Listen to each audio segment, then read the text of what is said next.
ETF index mutual funds నేర్చుకుని stock మార్కెట్లో రాణించాలనుకుంటున్నారా? వెంటనే ఈ నెంబర్కి కాల్ చేయండి. నమస్తే రమగారు. నమస్తే జయ.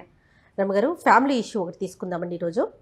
ఏంటంటే వైఫ్ అండ్ హస్బెండ్ ఈ రిలేషన్లో వైఫ్ వైపు కానీ హస్బెండ్ వైఫ్ కానీ, అంటే వైఫ్ అంటే బహుశా నొచ్చుకుంటారేమో నాకు తెలియదు, కానీ ఎక్స్ట్రా ఇష్యూస్ అంటే పార్ట్నర్తో కాకుండా ఇంకొకళ్ళు ఎంటర్టైన్ చేయటం, రెండు వైపులా, ఇటు అమ్మాయి వైపును కానీ అబ్బాయి వైపును కానీ, అది ఎంతలా ఉంటుందంటే ఎప్పుడు వాళ్ళతోనే చాట్ చేస్తూ ఉండటం, ఎప్పుడు మెసేజ్లు చేసుకోవటం, లేకుంటే బయట కలవటం, ఇక నానా రకాలు. ఇంట్లో మనిషిని పట్టించుకోరు. మళ్ళీ ఎలాంటి ఒపీనియన్ ఉంటుందంటే తినడానికి, ఉండడానికి, కట్టుకోవడానికి అన్నీ ఇస్తున్నా కదా ఇంకేంటి అనే ఒపీనియన్ ఒకటి చూస్తూ ఉంటాం. పక్కనే ఉండే పార్ట్నర్కి అది ఎంత కష్టంగా తోస్తుంది రమ్మగారు. ఇలాంటి కేసెస్ బహుశా మీరు కూడా హ్యాండిల్ చేస్తున్నట్లున్నారు. అంటే ఇవాళ రేపు అఫైర్సే కాకుండా, అంటే వీళ్ళు ఫిజికల్ థింగ్స్ ఇన్వాల్వ్ అవ్వడము, ఎక్కడికో వెళ్ళిపోవడం, భార్యను వదిలిపెట్టేసి వీళ్ళకి తిండి కూడా చూడకుండా ఏమిటో చేసేసే వ్యవహారం కాకుండా, వైఫ్తో ఉంటూనే ఫోన్లలో సంసారం చేసేసే పద్ధతులు ఒకటి బాగా కనపడుతున్నాయి జయ. అవి చాలా ఎక్కువ ఉన్నాయి. దీంట్లో కోర్టు తీర్పులు అనుకూలంగా ఉండటం అనేది ఒక పాయింట్. ఇప్పుడు కోర్టులు వ్యవహారాలు పక్కన పెడితే, మనం ఇద్దరం ఒక పెళ్లి చేసుకున్నాం, ఒక వడంబడిక అనేది ఉంటుంది. ఏదో మంత్రమని, శాస్త్రమని, సాంప్రదాయబద్ధమైన వివాహం అని చేసుకుంటాం. పెద్దవాళ్ళు చూస్తారు. పెళ్ళిళ్ళలో పంతులు గారు, అయ్యగారు పక్కన కూర్చుని పురోహితుడు మంచి మాటలు చెప్పి నాతి తెరామి నాతి తెరతవ్యా ఇలాంటి వాక్యాలు చెప్పించి పెళ్లి చేస్తారు. అందరి పెళ్ళిళ్ళలో అగ్నిహోత్రాలు ఉండవు. కొన్ని పెళ్ళిళ్ళలో అగ్నిహోత్రం సాక్షిగా చేసుకున్న వాళ్ళు కూడా ఇలాంటి చాలా విన్యాసాలు చేస్తారు. ఇప్పుడు ఒక చిన్న ఒడంబడిక, ఒక ఇచ్చిన మాట నిలబెట్టుకోలేనితనం కదా, జవాబుదారీతనం లేకపోవటం కదా ఇది. పాతకాలంలో కూడా ఇలాంటి ఉండేవి. నేను నీకు చాలాసార్లు చెప్పాను అన్నమాట. అవును. ఒక రాజుగారు ఒక 6-7 పెళ్ళిళ్ళు చేసుకోవటం, అంటే మనం చెప్పుకునే చాలా స్టోరీల్లో కూడా వింటాం. ఇప్పుడు రాజుగారి నాటి పరిస్థితి పద్ధతులు వేరు. అప్పుడు భార్యాభర్తలు ఒకే ఇంట్లో ఉండటము, ఒకళ్ళ మొహాలు ఒకళ్ళు చూసుకుని వాళ్ళిద్దరూ కలిసి ఈ జీవిత రథాన్ని ముందుకు లాక్కెళ్ళటము ఉన్న రోజులు కావు. రాజుల కథల్లో కూడా నేను రాజులే చాలామంది పెళ్ళిళ్ళు చేసుకున్నారని చెప్పా, కానీ ఆ రాజ్యంలో ప్రజలంతా చాలా పెళ్ళిళ్ళు అన్నమాట నేను నీకు చెప్పలా. ఇప్పుడు అలాంటివి జరగలేదు. ఇప్పుడు రాజులు లేరు, రాజ్యాలు లేవు. ఆ పద్ధతి అసలు కానే కాదు. మనం ఏదో ఒక సిద్ధాంతం ప్రకారం వెళ్తున్నాము. ఇప్పుడు ఈ ఎక్స్ట్రా మ్యారిటల్ అఫైర్స్, స్నేహాలు పార్ట్నర్ని విపరీతంగా బాధించి వాళ్ళు చాలా కుంగుబాటుకి లోనైపోయి ప్రపంచానికి మొహం చూపించలేని పరిస్థితికి వచ్చి, మీ పిల్లల పెంపకాలు సరిగ్గా అవ్వక ఇలా దుర్భరమైన స్థితికి వచ్చేసే పరిస్థితి ఇప్పుడు కనిపిస్తోంది బాగా. తండ్రుల లేదా తల్లుల దుష్ప్రవర్తన వల్ల తరాల వెంబడి జీవితాలు పాడైపోతాయి. భార్యాభర్త ఉన్నారు, ఇద్దరు ఉద్యోగాలు చేసుకుంటారు, కష్టపడి ఇంటికి వస్తారు. ఆ అమ్మాయి ఇంట్లో పిల్లలతోటి వంట పని చేసి ఏదో తంటాలు పడుతుంటుంది. ఈయన ఫోన్లో ఎవరితోటో రొమాంటిక్ చాటింగ్లో ఉంటాడు. ఏదో ఒక్క వాక్యం కనపడుతుంది కంటికి, ఎంత నొప్పిని కలిగిస్తుందో, అది ఎంత బాధగా ఉంటుందో. ఈ రొమాంటిక్ చాట్ చేసే ఆడగాని మొగగాని ఈ పరిస్థితి నాకు వస్తే నేనేమిటి అని చచ్చినా ఊహించరు. ఎంతో సెల్ఫిష్గా ఉంటారు. నా పెళ్ళాం కూడా ఇలాగే చేయొచ్చు, లేదా నా మొగుడు కూడా ఇలాగే చేస్తాడు కదా అన్న ఊహ కూడా ఆ క్షణం, అంటే అది ఇలా పరాయి వాళ్ళతో ఇన్వాల్వ్ అవ్వడం అనేది అమిత కిక్నిస్తుంది జయ. కానీ రమగారు, ఇంతకు ముందు మీరు ఒక మాట చెప్పారు చూడండి, ఫిజికల్ రిలేషనే ఉండక్కర్లా, ఫోనులతోనే సంసారాలు చేసేస్తున్నారండి. నిజంగా అది జరుగుతోంది జయ. నేను నాకు కేసులు వచ్చినాయి, బాగా చదువుతున్నాం దాని మీద జయ. ఈ చాటింగులతోటి వాళ్ళ కష్టాలు, ఇబ్బంది సబ్బందులు వినేసి వాళ్ళకి డబ్బులు ఇచ్చేయటం, డబ్బులు పంపేసేయటం, ఎక్కడికైనా రమ్మంటే అక్కడికి వెళ్ళిపోవటం, ఎంటర్టైన్ చేయటం, డబ్బులు ఇచ్చేసే వాళ్ళ కష్టాలు పేపర్లకు ఎక్కుతూనే ఉంటాయి. ఫోన్లో ఆవిడెవరు హనీ ట్రాప్ అని వింటూనే ఉన్నావా? వాళ్ళు ఎవరికో ఇస్తారు. ఇప్పుడు నీ పక్కనున్న అమ్మాయి కూడా నిన్ను హనీ ట్రాప్ చేయొచ్చు. అసలు మొగుడు పెళ్ళాలు ఎందుకు హనీ ట్రాప్ చేసుకోరు? నాకు ఎప్పుడు ఇది ఒక డౌట్ ఉంటుంది. భార్య భర్త ఈ ఇంటి వ్యవహారాలు కాకుండా సరదాగా మాట్లాడుకోవడానికి చాటింగ్ చేయొచ్చుగా. రొమాన్స్ని మనం క్రియేట్ చేసుకోవచ్చు కదా. నువ్వెవరో ఆయన ఎవరో తెలియకుండా కాదు, మనం తెలుసు. మనం ఇంట్లో మాట్లాడుకోలేకపోతున్నవి, పిల్లలతో వల్ల మనకు కుదరంది, ఉద్యోగాల వల్ల కుదరని రొమాన్స్ని మనం ఫోన్లలో క్రియేట్ చేసుకోవచ్చు. మనకు అవకాశం ఉంది కదా. నువ్వు ఎవరితోటో చేసి కొంపలు ముంచుకుంటావు, అటు కొంప మునుగుతుంది, ఇటు కొంప మునుగుతుంది. ఈ భార్యలతోటి లేదా భర్తలతోటి సమస్యలు, పిల్లల పెంపకాల్లో ఇబ్బందులు, చాలా కష్టాలు కదా. ఎందుకు అంటే ఇప్పుడు ఇతరులతోటి ఇన్వాల్వ్ అయితే ఒక థ్రిల్ ఉంటుంది జయ. దొంగతనం భలే థ్రిల్లింగ్గా ఉంటుంది. ఇప్పుడు నువ్వు వేరే అమ్మాయితో చాటింగ్లో ఉండి నీ పిల్లలకి నువ్వేం చెప్తావు? ఫోన్లు చూడొద్దు, ఫోన్లో మాట్లాడొద్దని వాళ్ళు మనసులో అనుకోరు? నీకు ఏ విధమైన విలువనిస్తారు వాళ్ళు?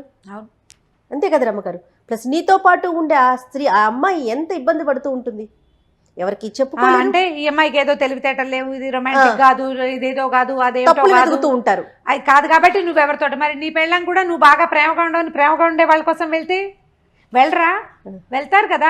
ఏం చేస్తున్నావు మనం? ఈ షాప్లో బాగుండకపోతే ఇంకో షాప్కి వెళ్ళటల్లా? అదే కదా నువ్వు చేసేవు, నువ్వు నేర్పిస్తున్నావు, అదే జరుగుతుంది. ప్రధానమైంది మనం చెప్తారు రమ్మగారు, నాకు ఒక న్యాయం, తనకు ఒక న్యాయం. అలా ఎలా ఉంటుంది?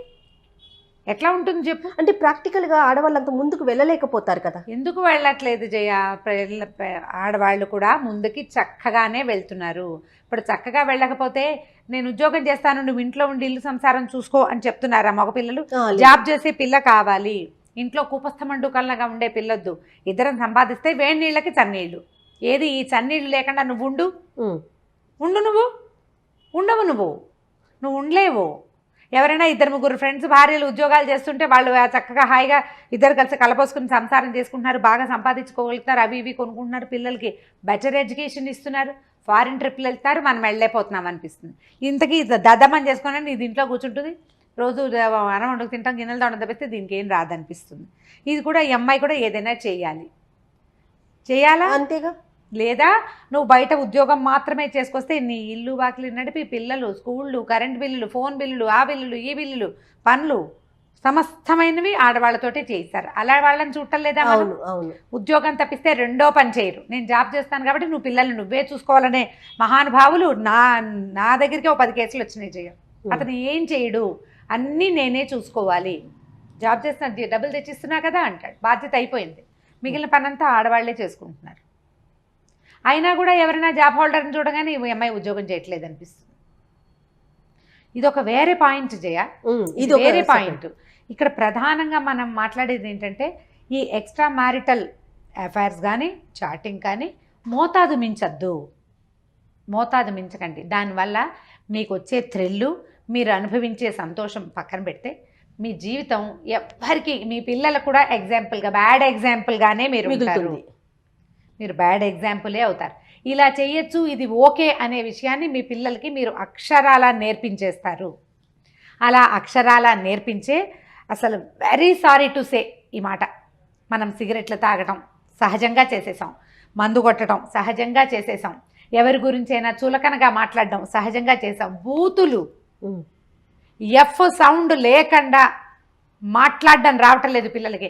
నాన్నన్నింటికీ ఎఫ్ అంటాడు. ఇదివరకు షిట్ అనేవాళ్ళు, పేడ నోట్లో, ఇప్పుడు దరిద్రాన్ని నోట్లో వేసుకుంటారు దౌర్భాగ్యులు. మీరు మాట్లాడి దిక్కుమాల సినిమాలు చూసి పిల్లలకి బ్యాడ్ వర్డ్స్ అని అత్యంత సహజమైన వాటిగా నేర్పించేసాం.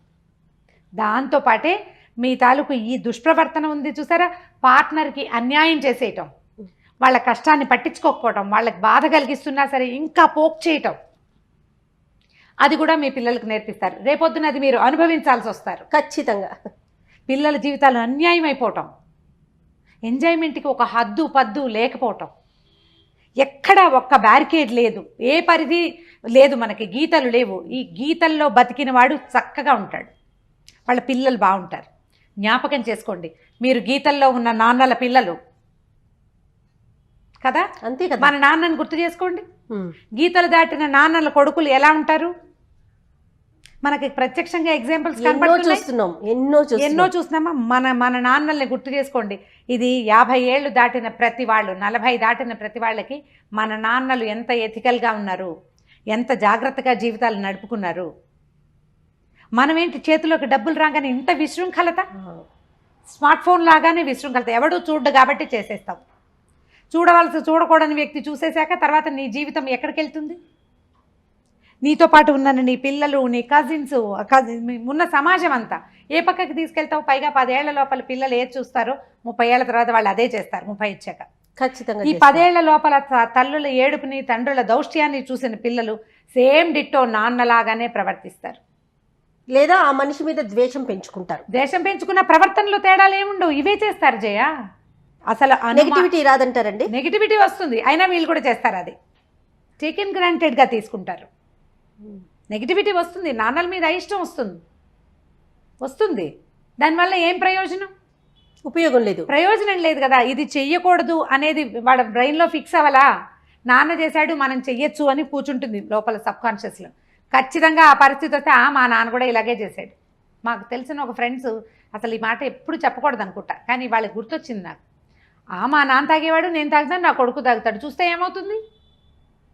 ఏది ఇదే మాటతో మా నాన్న చచ్చిపోయాడు, నేను చచ్చిపోతాను, నా కొడుకు చచ్చిపోతాడు అని నువ్వను. కొడుకు చచ్చిపోతాడన్న మాట ఎంత నొప్పిని కలిగిస్తుంది. తాగుతాడన్నది ఎందుకు నొప్పిని కలిగించట్లేదు? దీని పర్యవసానం ఇదేనని నువ్వెందుకు నమ్మవు? నువ్వెందుకు అనుకోవు? అంత ఊహించలేకపోతారు రమ్మగారు. ఎందుకు ఊహించాడు కదా తీసేసుకుంటారు. అయ్యో 6-7 ఏళ్ళ నా కొడుకు నేను తాగుతుండగా చూస్తే పెద్దయ్యాక మేము తాగలా, మన నా కొడుకు తాగుతాడు అన్నట్టుగా తాత చచ్చిపోయాడు నా కొడుకు చచ్చిపోతాడని 5-6 ఏళ్ళ పసిబిడ్డని నువ్వు అనుకోగలవా? అనగలవా? ఎంత నొప్పిగా ఉంటుంది లోపల. ఏమి ఇది ఎందుకు నొప్పిని కలిగించదు మీకు? ఎందుకు కలిగించదు? ఎందుకు జాగ్రత్త పడం మనం? నీ విశృంఖలత నీ పిల్లాడికి రావాల్సిందే అంటావా? నువ్వు నాశనం చేసుకునే జీవితం అదే కావాలా? అలాగే చేయాలా మనం?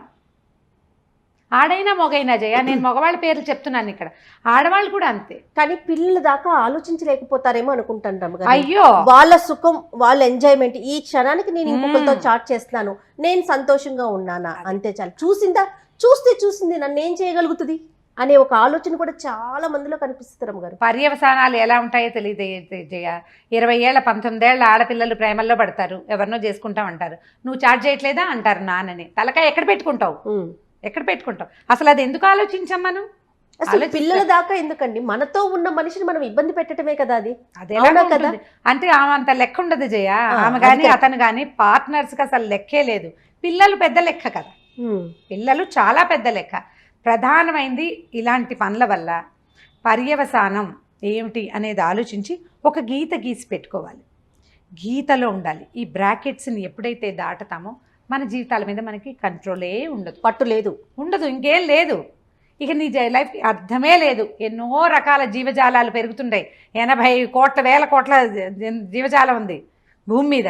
నువ్వు కూడా అందులో ఒక జీవాన్ని, మనిషివి కాదు నువ్వు. అంతే కదా. అంతే రమ్మగారు. దీనికి ఏం విలువ లేదు కదా జయ. దీనికి విలువ ఉంచుకోవాలంటే నీకు చిన్న గీతలు ఖచ్చితంగా ఉండాలి. పెద్ద పెద్ద బ్యారికేడ్స్ చాలా ఎథికల్గా బతకలేకపోతాం ప్రపంచంలో, కష్టం అనిపిస్తుంది. కొన్ని గీతలు పెట్టుకో. ఈ హద్దు దాటద్దు, ఇక్కడ ఉందాం అని ఆలోచిస్తే ఆడవాళ్ళు కానీ మగవాళ్ళు కానీ ఇప్పుడు సమాజం పోతున్న వెర్రిపోకడల్లో నుంచి కొంచెం మనం వెనక్కి గీత లోపలికి వెళ్ళగలుగుతాం. గీతలో నువ్వు ఉండి ఈ గీత గీసి నేర్పించు పిల్లలకి. అది టీచర్స్ నేర్పించాలి స్టూడెంట్స్కి. టీచర్కి ఏ గీత లేదు, నువ్వు అన్నీ దాటేస్తావు, నువ్వు ఎవరికి నేర్పిస్తావు? ఏం నేర్పిస్తావు? సైన్స్ ఒకటి చెప్తే చాలదు కదా. సైన్స్ మ్యాథ్స్ సరిపోతాయా? ఎథిక్స్ నేర్పించద్దా? అది టీచర్స్ నేర్పించాలి, పేరెంట్స్ నేర్పించాలి. వీళ్ళిద్దరూ హద్దులు దాటడం వల్లే ఇప్పుడు సమాజం ఇంత పాడవుతోంది. ఇన్ని ఇబ్బందులు ఎదుర్కొంటున్నాం. పసిబిడ్డల్ని వదలటానికి కూడా ప్రాణభయంతో చచ్చిపోయే రోజు ఎందుకు వచ్చిందంటే ఎథిక్స్ లేవు, లిమిట్స్లో ఉండటం. కేవలం మార్కులు ర్యాంకుల వైపు పరుగులు పెట్టడం తల్లిదండ్రులుగా చేస్తున్న తప్పు. అంతే. ఏదో సంపాదించేసుకుంటున్నాం, వాళ్ళని చూసి వీళ్ళని చూసి పోటీ పడటం. మన పక్కింటోళ్ళు ఈ విధంగా ఉన్నారు, ఎదిరింటోళ్ళు ఈ విధంగా ఉన్నారు, మనం కూడా డబ్బు సంపాదన అదే ధ్యేయంగా వెళ్ళిపోయి. అయ్యో ఇదే కాదు, ఇప్పుడు వాడెవడో ఎంజాయ్ చేస్తున్నాడు నేను చేయట్లేదు, నువ్వు కొత్త వాళ్ళతో ఫ్రెండ్షిప్లు మొదలు పెడుతున్నారు కదా, అది కూడా పోటీయే. ఇంకా ఒకటి రమ్మగారు ఏంటంటే, నేను చిన్నప్పుడు ఎంజాయ్ చేయలేకపోయా, నేను అనుభవించలేకపోయా, నా పిల్లలైనా అనుభవించాలి కదా. ఇలాంటివన్నీ పెట్టుకోవడంతో వాళ్ళకంటే ఏది నేర్పించాలో మీరు అన్నారు చూసారా, ఒక గీత అనేది అసలు అలాంటిది ఉంటది అనే ఆలోచనలో కూడా ఉండట్లేదు. మనమంతా మొట్టమొదటిగా నేనేమిటి, నాకు ఏ గీత కావాలి అనేది ప్రతి వాడు ఆలోచించుకోవాలి. ఇది నేను ఎదుర్కోవాల్సి వస్తే నా రెండో మనిషి నుంచి అనేది ఆలోచిస్తే ఆగిపోతుంది. తప్పకుండా ఇక్కడ ఆపాలి. ఎక్కడ ఆపాలో ఆ ఒక చుక్క పెట్టుకోండి. ఇది ఎవరికి వారు నిర్ణయించుకోవాల్సిన విషయం. అంతే. థ్యాంక్ యూ రమ్మ గారు. నమస్తే. నమస్తే జయ.